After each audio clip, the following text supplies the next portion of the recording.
열 길 물속은 알아도 한 길 사람 속은 모른다라고 하는 말이 있습니다.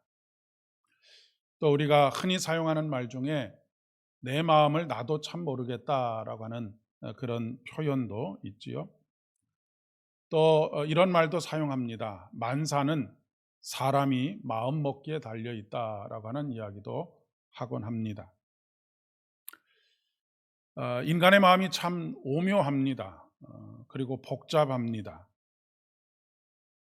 참 복잡 미묘한 것이 인간의 마음이고, 나 스스로도 나를 알 수 없는, 내 마음을 알 수 없는 그런 복잡함 속에 있습니다. 그런데 이 마음이 참 중요하다라고 그렇게 이야기하십니다. 특별히 세상 만사는 마음 먹기에 달려 있다라고 하는 말이 그 마음이 얼마나 중요한가라고 하는 것을 이야기해 주고 있지 않은가 싶습니다. 과학적으로 따지자면 사실은 마음은 뇌에 있다라고 이야기할 수 있습니다.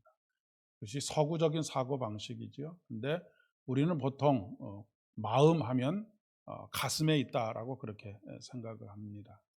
그래서 마음이 따뜻해진다라고 하면 뭔가 그 심장을 나누는 것과 같은 그런 그 관계들을 의미하기도 하지요.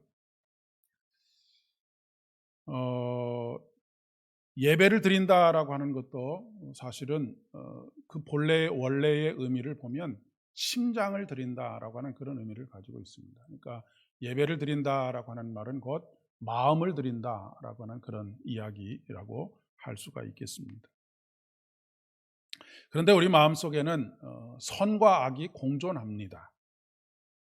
그래서 마음이 복잡하고 미묘한 것이 아닐까 싶습니다.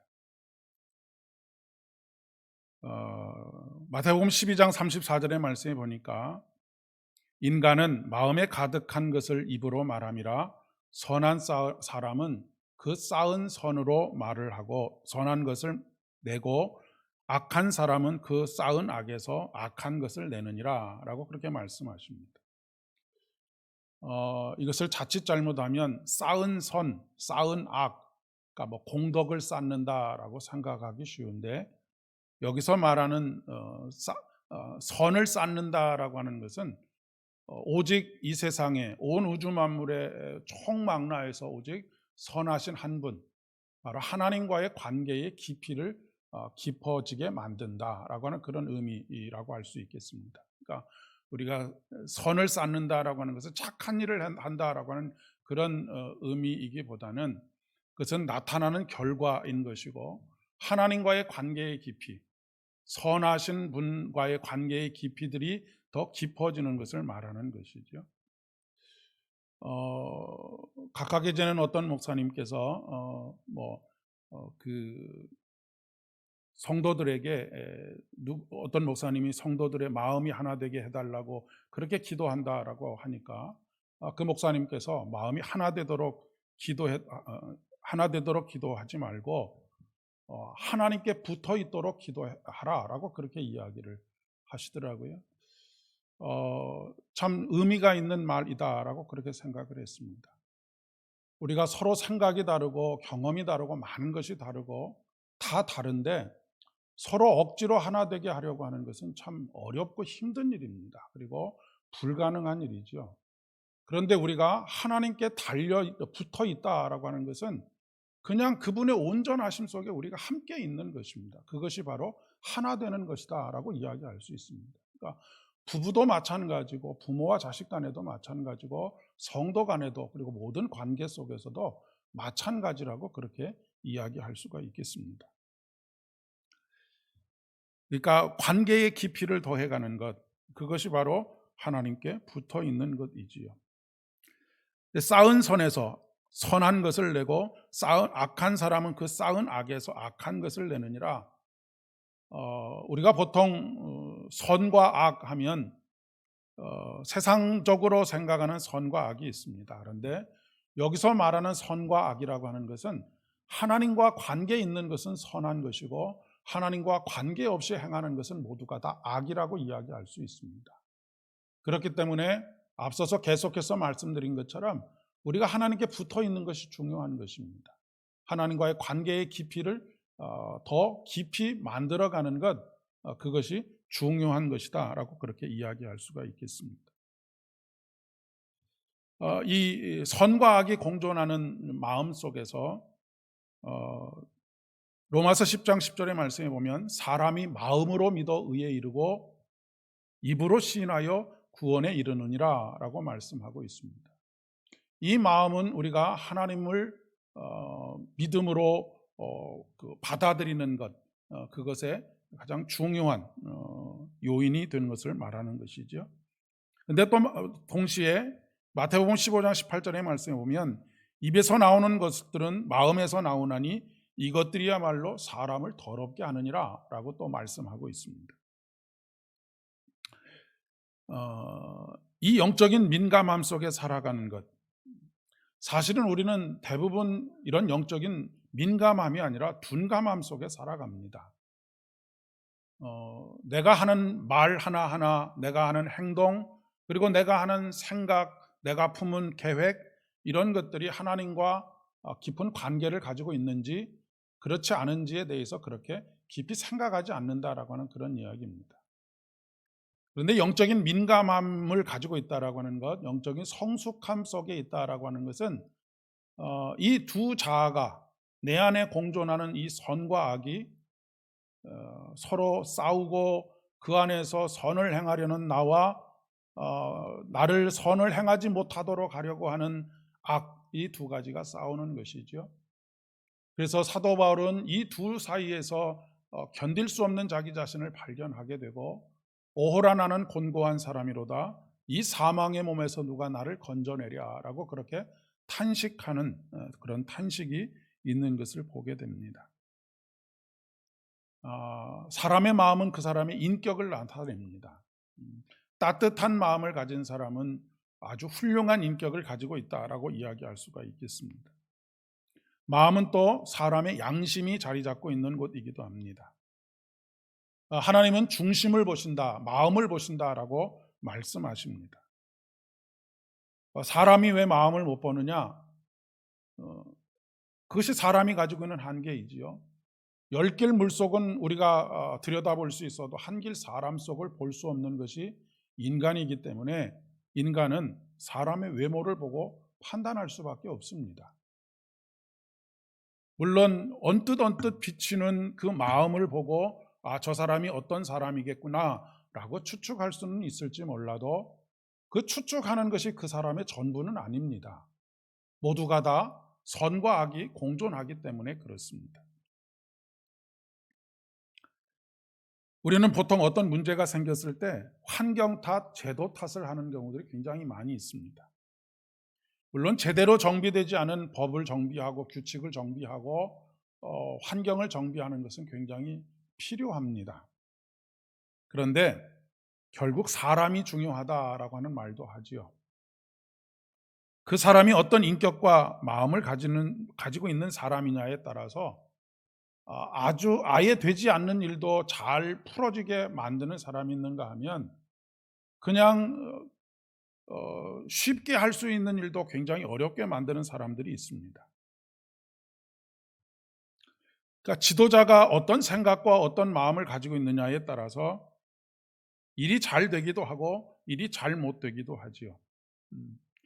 그런 측면에서 차원에서 이번에 임직자들을 세우는 과정 속에 저와 여러분이 기도해야 할 것이 바로 이것이라고 생각합니다.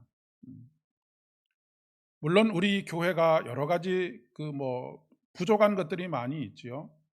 그런데 중요한 것은 그 마음이 온전하게 하나님을 향하는 마음, 그런 마음, 두 마음이 아니고 오직 하나의 마음을 가지고 하나님을 섬기는 그런 사람들이 되어달라고 기도하는 것입니다. 지금 우리나라가 지도자 한 사람으로 인해서 1년 6개월이라고 하는 시간 동안에 정말로 많은 새로운 경험들을 하고 있습니다.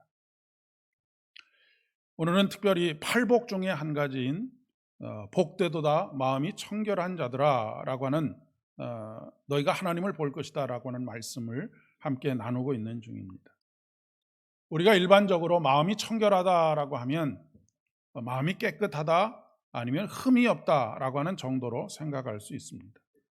그리고 또 우리가 마음을 비운다라고 하는 표현도 사용하지요. 마음을 내려놓는다라고 하는 말도 사용을 하긴 합니다. 그런데 참 어려운 일입니다. 우리가 어떤 마음을 내려놓는 것, 마음을 비워내는 것 정말로 쉽지 않습니다. 그런데 마음을 비우는 것도 중요하지만 마음을 내려놓는 것도 중요하지만 마음을 청결하게 하는 것, 그러니까 깨끗하게 하는 것, 흠이 없도록 노력하는 것 참 중요하지만 더 중요한 것은 비워진 그 마음 속에 무엇을 채우느냐 하는 것입니다. 자연은 진공을 허락하지 않는다라고 하는 표현이 있습니다. 굉장히 깊은 철학적인 명제이긴 한데 이 자연은 진공을 허락하지 않는다라고 하는 말을 가지고 권력은 진공을 허락하지 않는다. 그러니까 권력의 공백이 생기면 그 어떤 권력이 와서도 그것을 채우려고 한다라고 하는 것이죠.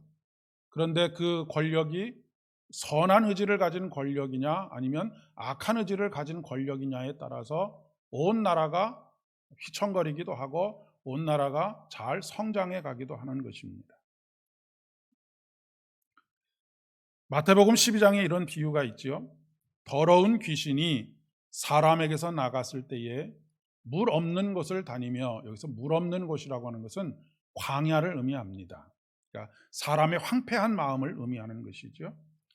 쉬기를 구하되 쉴 곳을 얻지 못하고 이에 이르되 내가 나온 내 집으로 돌아가리라 하고 와보니 그 집이 비워져 있고 청소되고 수리되었거늘 이에 가서 저보다 더 악한 귀신 7을 데리고 들어가서 거하니 그 사람의 나중 형편이 전보다 더 심하게 되었다라고 그렇게 말씀하고 있습니다.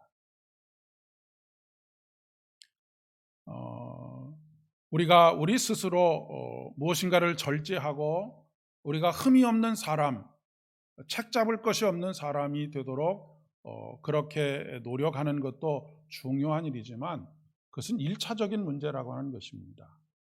우리가 비워낸 그곳에 무엇을 채우느냐에 따라서 우리가 하나님과 함께 동행하는 기쁨과 감사가 넘치는 삶을 사느냐 아니면 이전보다 더 참담한 삶을 살게 되느냐를 결정하게 된다라고 하는 것입니다.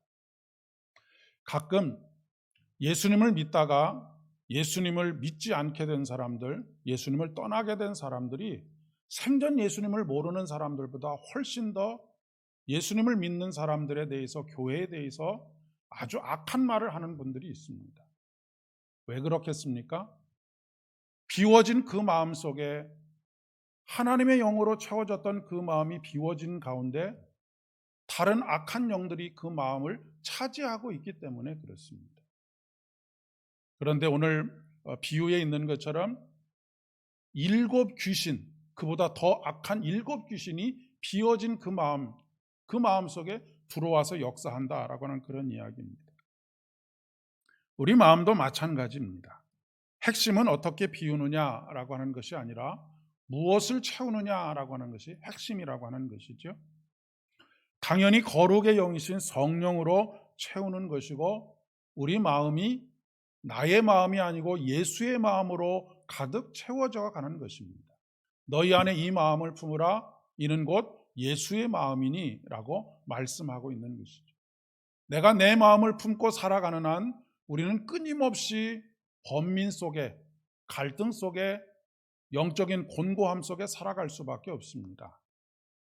그러니까 만약에 우리의 장기 중에 심장이 문제가 생겼다고 하면 가장 좋은 것은 무엇입니까? 심장을 새로운 것으로 갈아 넣는 것입니다.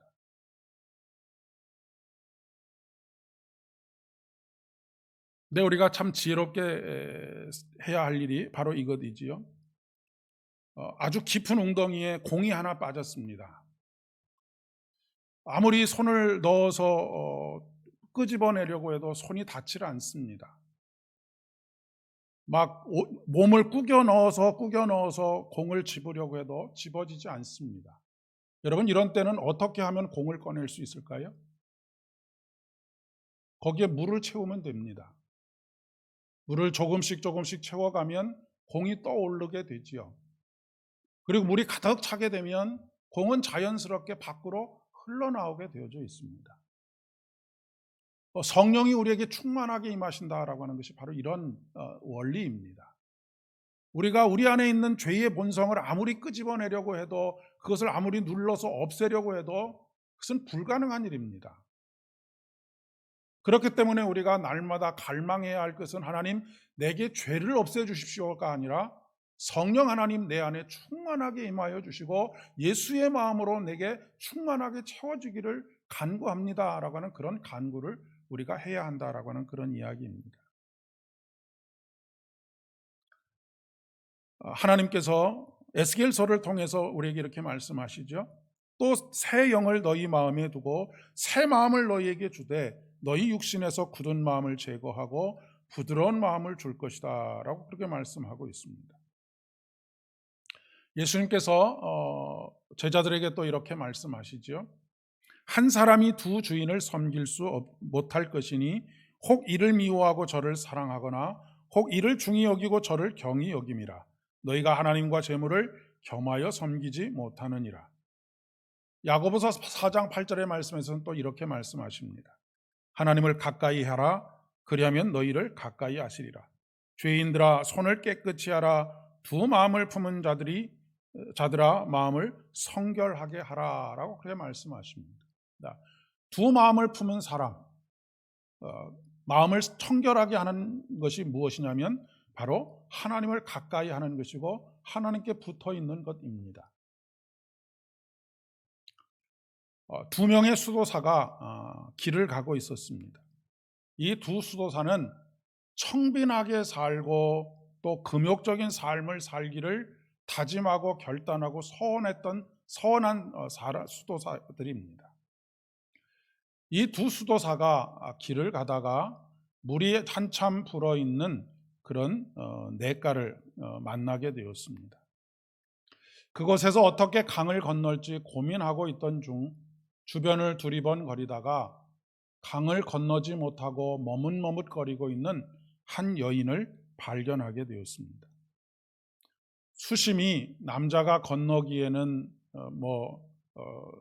건널만한 수심이었지만 여자가 그 수심과 또 물의 그 속도를 감안하면 결코 건너기가 쉽지 않은 그런 곳이었던 모양입니다. 한 수도사가 이 여인에게 이렇게 제안을 합니다. 제가 등을 내어드릴 테니까 제 등에 업히십시오 라고 그렇게 이야기를 합니다. 그리고 이 여인을 등에 업고 강을 건너게 되었습니다. 이것을 가만히 지켜보고 있던 다른 한 수도사가 아주 불쾌하고 불편한 얼굴로 그 광경을 바라보고 있었습니다. 왜냐하면 금욕적인 삶을 살기로, 청빈한 삶을 살기로 결단했는데 지금 앞서서 여인을 등에 업고 강을 건너고 있는 이 수도사가 마음에 들지 않았기 때문에 그렇습니다. 그래서 이제 모두가 다 강을 건넌 이후에 다시 두 수도사가 길을 걸어가면서 걸어가는 중에 그 나중에 강을 건넜던 이 수도사가 이렇게 아주 불편한 마음을 표현합니다.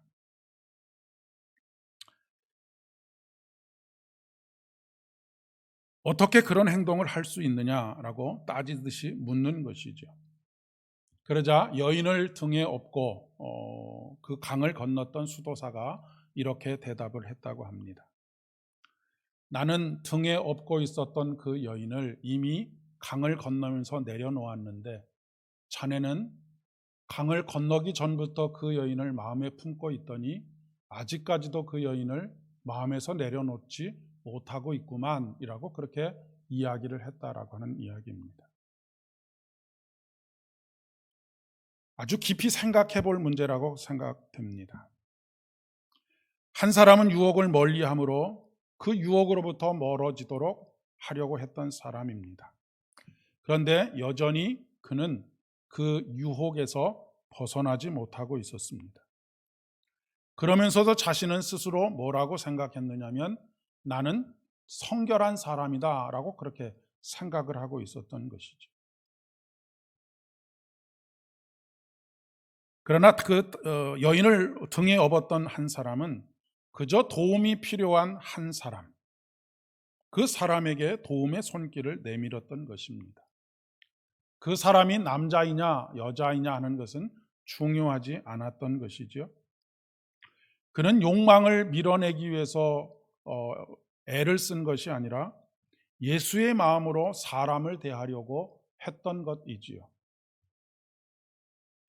물론 욕망으로부터 멀어지려고 하는 노력 자체가 나 잘못됐다라고 하는 것이 아닙니다. 그런 노력들은 가상한 것들이지요. 하지만 인간의 욕망은 그렇게 한다고 해서 해결될 수 있는 것이 아니라고 하는 것입니다. 세상이 가지고 있는 논리는 이것입니다. 물이 맑으면 고기가 없고 산이 높으면 나무가 없다라고 하는 말이 있습니다. 여러분, 물이 맑은 것이 문제일까요? 세상에서 맑은 물을 유지하려면 어떻게 됩니까? 물이 오염되는 것으로부터 멀리 떨어져 있으면 맑은 물을 유지할 수 있습니다. 이것이 세상이 택하는 방법이지요. 그래서 자신의 어떤 그 욕망을 비워내기 위해서 자꾸 어디로 갑니까? 산으로 들어가지요.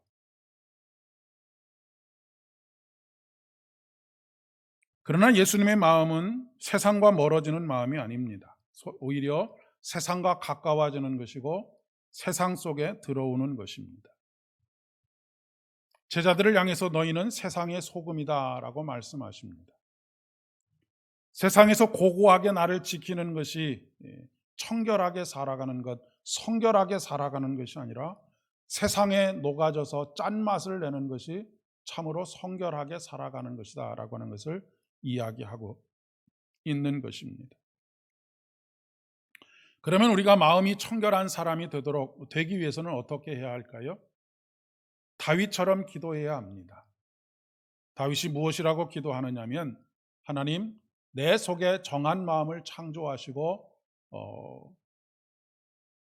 정직한 영을 새롭게 하소서라고 그렇게 기도하고 있지 않습니까? 중요한 것은 나는 죄를 짓지 않고 나름 깨끗하게 살고 있어서가 아니라 내가 항상 죄 지을 가능성이 있는 연약한 존재라고 하는 것을 하나님 앞에 인정해야 하는 것입니다. 그리고 나를 죄 가운데서 구원해 주실 분이 오직 한 분 우리 주님밖에 없는 것을 인정해야 하는 것이죠. 그리고 기도해야 하는 것입니다. 마음이 청결한 자는 천국을 볼 것이다 라고 그렇게 말씀하십니다. 천국을 본다라고 하는 것은 우리가 정말로 우리 눈에 지금 여러분이 저를 보고 계시는 것처럼 그렇게 본다라고 하는 의미이기보다는 하나님을 인격적으로 매일매일 만난다라고 하는 그런 뜻입니다. 마음속 깊은 곳에서 하나님의 임재를 느끼고 하나님의 말씀을 통해서 하나님의 음성을 듣고 하나님의 마음이 우리의 마음에 전달되기 시작하는 것, 그것이 바로 천국을 보는 것입니다. 이럴 때 하나님의 능력이 우리 안에 들어오고 하나님께서 내 안에, 내가 하나님 안에 있게 되는 그런 놀라운 연합의 신비를 경험하게 되는 것입니다. 그렇게 되면 일평생을 우리는 하나님과 함께 동행하는 삶을 살게 됩니다. 성경에 가장 위대한 인물이 한 사람이 있지요. 그는 바벨탑을 쌓았던 니므롯과 같이 높은 대를 쌓았던 사람이 아닙니다. 어떤 위대한 일을 했던 사람이 아니고 성경은 그의 인생을 365년 동안, 그의 인생 365년 동안 하나님과 동행하다가 하나님의 부르심을 받았다라고 그렇게 기록하고 있는 사람입니다. 바로 에녹이라고 하는 사람이지요. 우리는 자꾸 무엇인가 하나님 앞에 내놓을 만한 대단한 일들을 해야만 하는 것처럼 생각합니다. 물론 성실하게 열심으로 주의 일을 감당하는 것 중요합니다. 그런데 그보다 더 중요한 것은 일평생을, 그리고 하루하루를, 매 순간을 하나님과 동행하는 삶을 살아가는 삶보다 위대한 인생이 없고 하나님께서 인정하시는 인생이 없다라고 말씀하시는 것입니다. 에녹은 죽음을 보지 않고 옮기셨으니 하나님이 그를 옮기심으로 다시 보이지 아니하니라. 그는 옮겨지기 전에 하나님을 기쁘시게 하는 자라 하는 증거를 받았느니라 라고 하는 것이 히브리서의 말씀입니다. 하나님을 기쁘시게 하는 일이 무엇이겠습니까? 큰 건물을 짓는 것이겠습니까? 아니면 어떤 대단한, 사람들에게 존경받을 만한, 박수받을 만한 대단한 일을 하는 것이겠습니까? 하나님께서 기뻐하시는 것, 하나님을 기쁘시게 하는 자라고 하는 그런 영광스러운 칭호를 받은 사람은 일평생을 하나님과 동행했던, 마음이 청결하여 두 마음을 품지 않고 항상 하나님과 같은 뜻을 품고 걸어갔던 에녹이었다라고 하는 것입니다. 우리가 두 마음을 품게 되면 뜻이 의합지 않게 되지요. 뜻이 하나가 되지 않으면 같이 동행할 수가 없게 됩니다. 내 뜻이 따로 있고 하나님의 뜻이 따로 있으면, 내 마음이 따로 있고 하나님의 마음이 따로 있으면 우리는 늘 어떻게 합니까? 다 양 같아서 각기 제 길로 가게 되어져 있습니다. 그런데 우리의 마음에 하나님의 마음, 예수의 마음을 품게 될 때 뜻이 하나가 되어지고 우리는 하나님과 일평생을 동행하게 되며 하나님을 기쁘시게 하는 자라라고 하는 참으로 놀라운 영광의 면류관, 의의 면류관을 받아쓰게 될 것이다 라고 하는 것을 말씀하고 계십니다. 남은 3일 동안도, 그리고 앞으로의 우리의 믿음의 여정도 우리가 나누어진 마음이 아니라 예수의 마음을 우리의 마음속에 품고 일평생을 하나님과 함께 동행하는 기쁨으로, 그리고 하나님을 기쁘시게 하는 삶으로 살아가는 저와 여러분 되기를 진심으로 축복합니다. 기도하겠습니다. 은혜가 풍성하신 참 좋으신 아버지 하나님, 감사를 드립니다. 오늘도 주의 말씀에 귀 기울일 수 있도록 주의 전으로 인도하여 주시니 진심으로 감사를 드립니다. 아버지 하나님의 마음을 우리 안에 품게 하여 주시고, 나누어진 마음이 아니라 예수의 마음을 우리의 마음속에 품어 우리가 일평생 동안 하나님과 함께 동행하는, 그래서 하나님과의 동행이 우리의 유일한 기쁨이요 가장 큰 기쁨이 되며 하나님을 기쁘시게 하는 자라고 하는 영광스러운 이름 얻는 사람들 다 될 수 있도록 은혜를 더하여 주시옵소서. 이제는 우리 주님 예수 그리스도의 은혜와 아버지 하나님의 극진하신 사랑하심과 성령 하나님의 위로하심과 교통하심이 날마다 하나님과 동행하며 참으로 두 마음이 아니라 청결한 하나의 마음, 예수의 마음을 품어 하나님의 기쁨이 되고 또한 하나님이 우리의 기쁨이 되어지는 놀라운 신비의 연합을 이루어가는 삶을 살아가기를 원하는 사랑하는 모든 성도님들의 머리 위에와 가정과 일터와 사업장들 위에, 우리 삼보교회 위에 이제부터 영원까지 함께 하옵시기를 간절히 축원하옵나이다. 아멘.